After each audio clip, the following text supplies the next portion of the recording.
Welcome to our channel. Today we how to log into Vanguard for fund details and retirement accounts, detailed guide step by step clearly. To log into Vanguard for fund details and retirement accounts, begin by opening your preferred web browser. In the address bar, type in www.vanguard.com and press enter. Once the Vanguard homepage loads, locate the login button at the top right corner of the page. Click on the login button to proceed to the login page. You will be presented with two fields for entering your credentials. In the first field, enter your Vanguard username. In the second field, type in your password. After inputting your credentials, double-check for any typing errors to ensure they are correct. When you're ready, click on the login button below the password field. If your details are correct, you will be taken to your Vanguard account dashboard. From the dashboard, you can access various sections, including fund details and retirement accounts. To view your retirement accounts, navigate to the Retirement tab located in the main menu. Click on the Retirement tab to reveal a drop-down menu.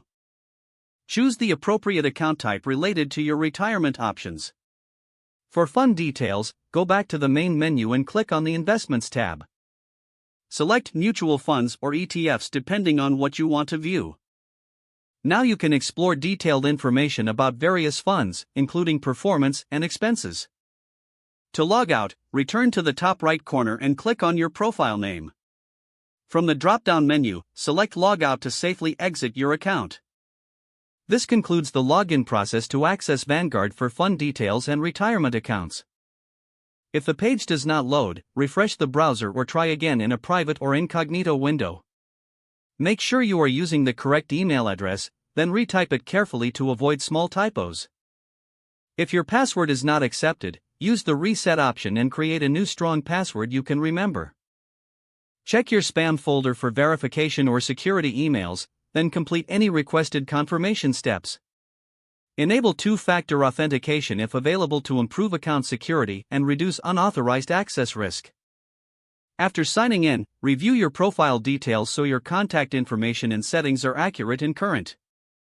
If you see an error message, note it down and try again after restarting your device and internet connection. Log out when you finish, especially on shared devices, to keep your account and payment information secure. Don't forget to like this video and subscribe to our channel for more step-by-step tech guides.